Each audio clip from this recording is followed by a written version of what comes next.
Life in a world that keeps changing. Think that it's progress you're making. Copy and paste pretty faces all the time. Pictures so perfect we play. Hello everyone, welcome to Anointed Lady TV, the home of news and politics. If it is your first time in this channel, you are highly welcome. Thank you so much for stopping by. And if you like what we do on this channel, hit on the subscribe button, also put on the notification bell so you'll be notified by YouTube anytime we drop a new video. And if you are returning subscribers, thank you very much for always coming back to watch our videos. On this platform, we drop videos every day and we react to every video that come our way. And on this very video, I will be watching with you. And after watching, let's go to the comment section and drop our opinion constructively. Like our videos and also share our videos if possible. See you next time in my next video. Accusations of Sèériøůs, former leader of the defunct Niger Delta People's Volunteer Force, after a meeting with President Bola Ahmed Tinubu at the State House last week, that the military high commander behind oil bunkering in the Niger Delta is still raising a lot of dust. However, since President Bola Tinubu appointed the new service chief, one question many Nigerians are asking is, how will the team work with him to make the nation more secure?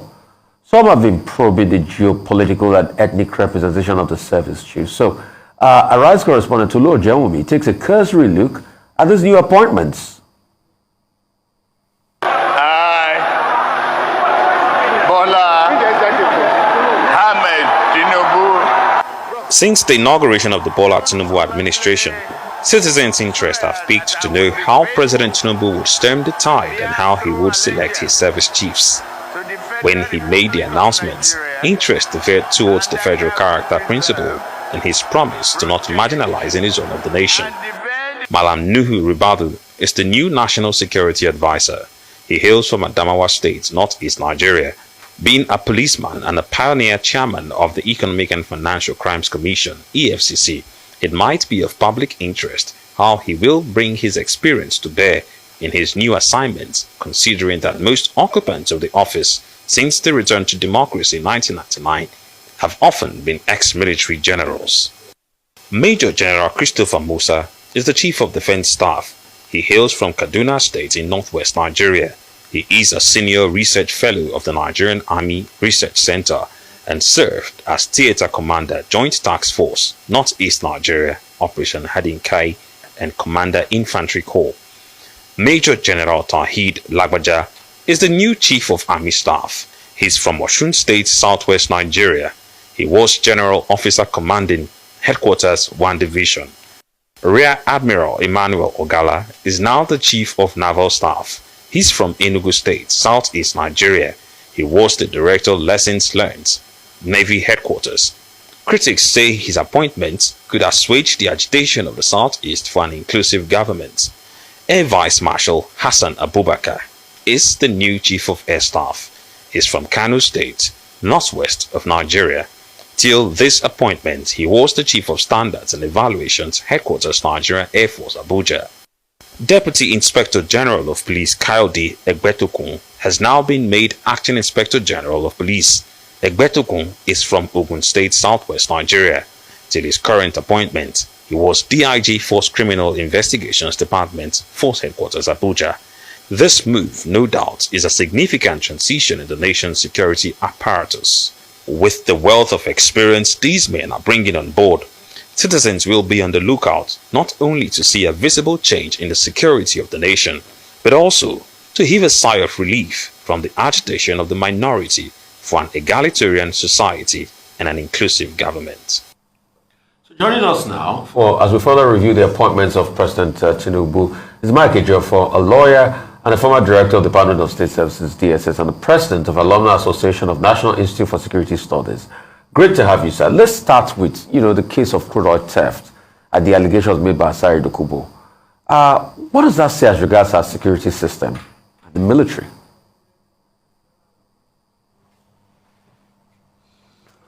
Well, it's quite unfortunate that such a statement came from the seat of government. from an ex-militant. I have no blames for Dokubo. I rather blame the handlers who presented him in the State House to make such a statement. It's a known fact that some military men are involved in oil theft, but making a sweeping statement that military top command are involved in this oil theft is not fair, and I don't think it's the right thing to say. You recall that last year, when this oil theft issue became very serious, the Chief of Defense Staff, the MD of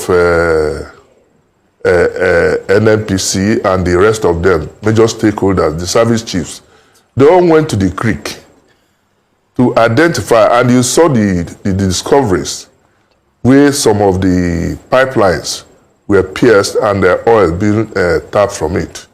And so if the government, the top military brass like Asari Dokubo claimed are involved, I'm not exonerating them anyway. I'm not exonerating them, but to make a sweeping statement on the whole military is not only embarrassing and is disturbing. Because there are some good people. In every society, you have some good and some bad people. So some good people will be discouraged. Some of them will be, we are aware that some of these military people make money out of it. But it's not in his position to come and say such a statement, make such a statement.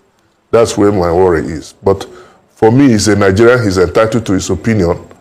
But the people who provided the platform on which he made that statement should be brought to book too.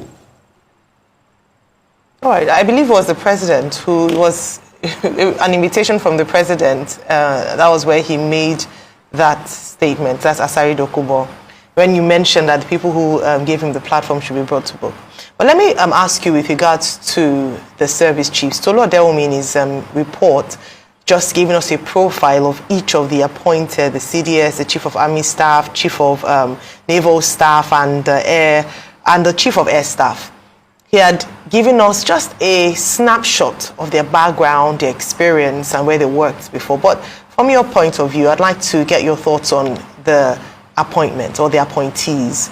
The CDS, of course, starting with the NSA, we had a prior interview where we really dissected that, so that's why I'll leave that. But the other appointees, what's your assessment of these appointments?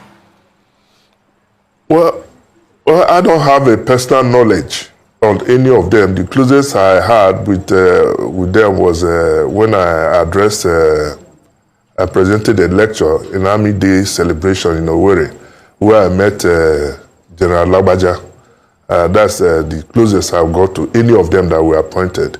But from what we have gleaned from the public domain, you can see that they have rich, almost all of them have very rich resume.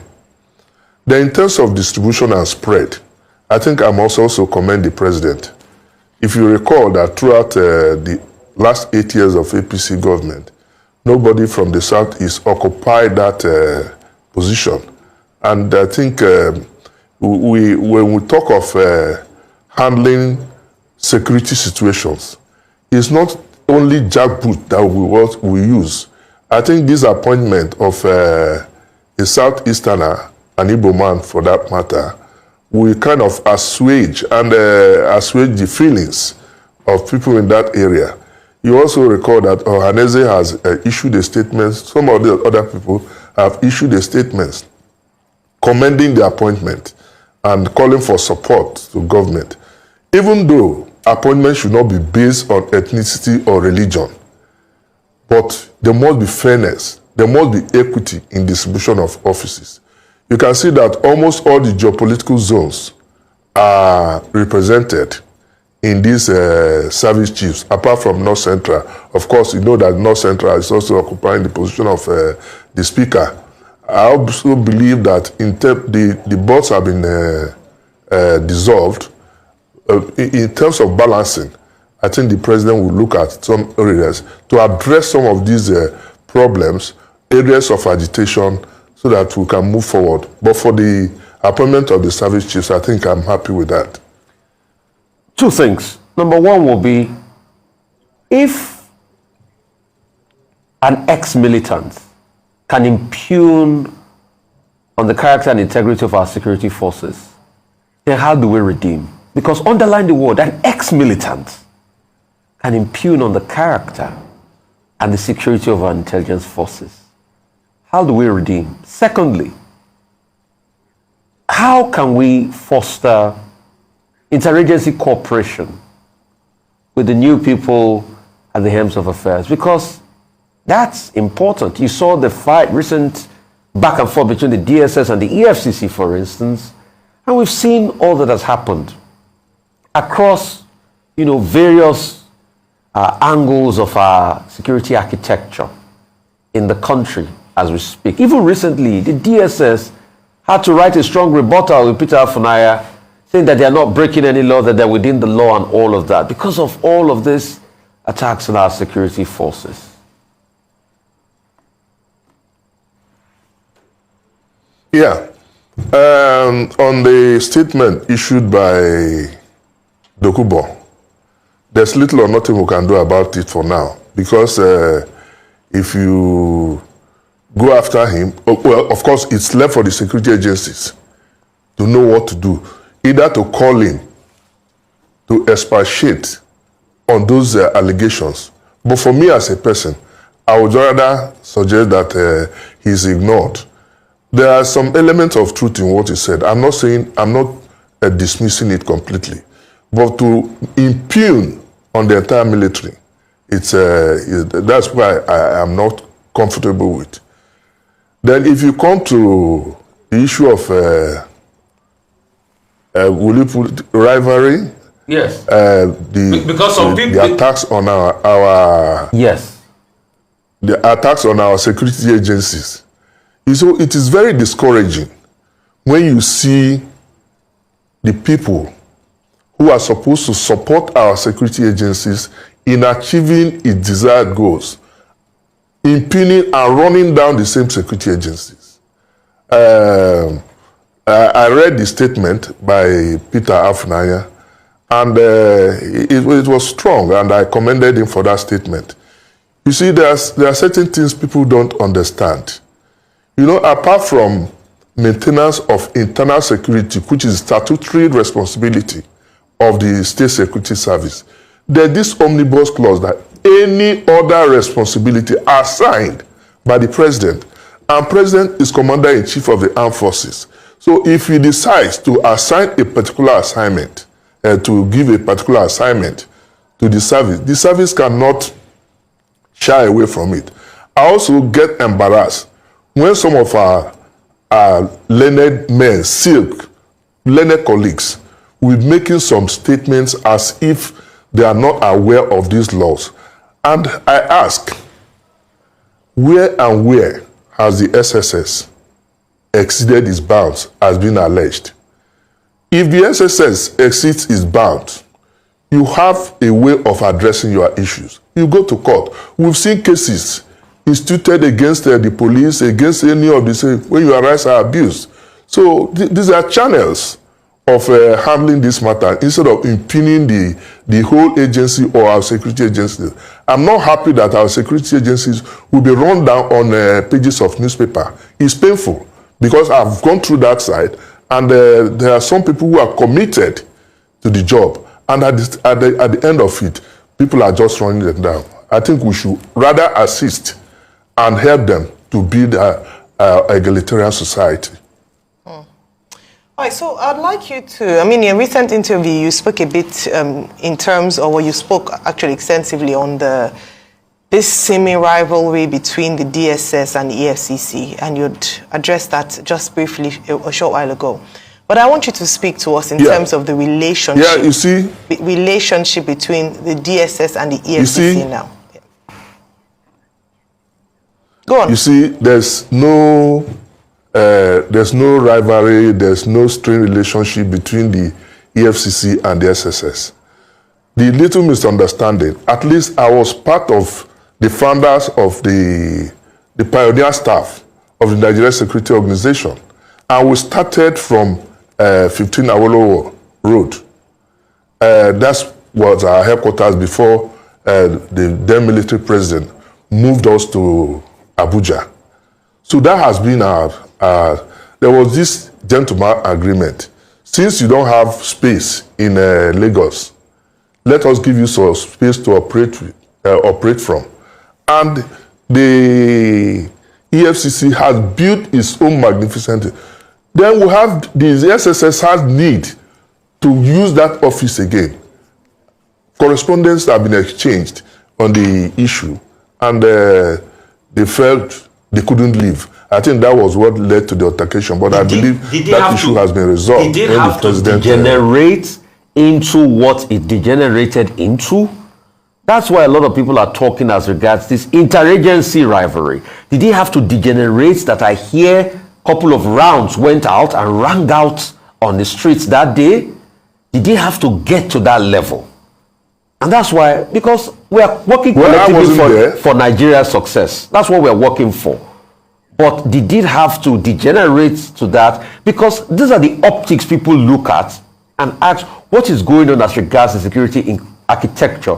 And this also segues into the conversation now that some people are saying that now that we have an NSA of the police background, will they be able to work effectively with the military? We've seen police and military fight everywhere on the streets, and it's always a show and a parade of shame.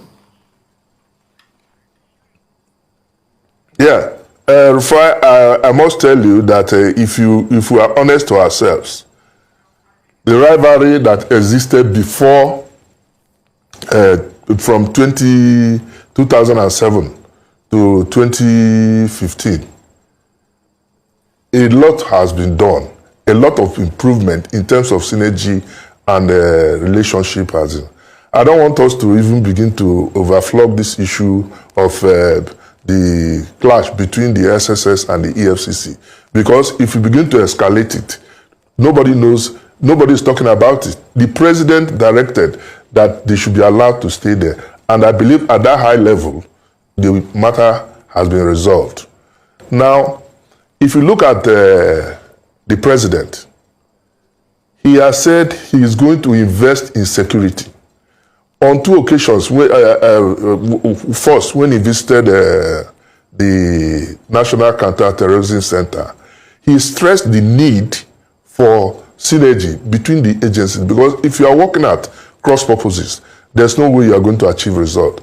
So the agencies must now look at the body language of the president, that they must work together. And the new NSA is a policeman, or was a policeman. I don't see any reason why they shouldn't work together. He must bring to bear his experience, when he was EFCC chairman. Because why I'm particularly thrilled about the appointment of Nuhu Ribadu, a lot of people have questioned, why not military? And there's nowhere in the Constitution that it is written that it must be a military. Otherwise, the president, who is the commander-in-chief of the armed forces, is not a military man. Don't also forget that Nuhu Ribadu contested for the presidency of this country. So if he had won, wouldn't he be in charge of all the armed forces? There's no dispute. There's no rancor between the office of the NSA. There shouldn't be. I'm not saying that there's not. There shouldn't be rancor between the office of the NSA and the service chief, because it's not as if they're taking command. The service chiefs are taking command from the office of the NSA is to coordinate and collate reports for advice to the president. If there's a need for all of them to come and meet, they will meet and have solutions to problem and advise the president. So I don't see any problem. Even in US, not more than 2 or 3 of the national security advisors were military men, even though they have a military background. We are democratizing. Nigeria is democratizing. We have had, apart from Yar'Adua and Goodluck Jonathan, we have had military presidents. So for them to appoint people from their own constituency, there's nothing wrong with that. for a full civilian president to also appoint another civilian to coordinate security for him because he has confidence. I don't think there's any problem there too. Just before we let you go, Barrister Ejiofor, just to ask you, in an interview in 2022, you had talked about the importance of involving traditional rulers as, in an advisory capacity on security.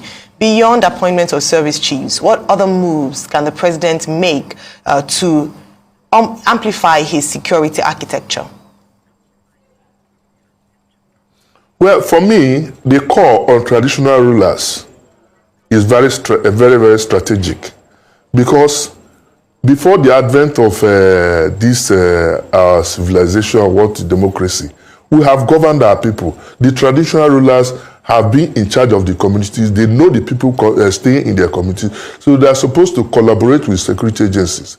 In addition to that, one other major factor I will also want the president to look at is creation of state police. Security challenges are local, so we need local police, community policing. That's the way to go. Because what is happening in Northeast, issue of Boko Haram, you cannot apply the same solution to issue of agitation in the Southeast. They all have their peculiar problems, they have their peculiar solutions. Okay, sir. So we need to localize our security challenges to get it solved. Yeah.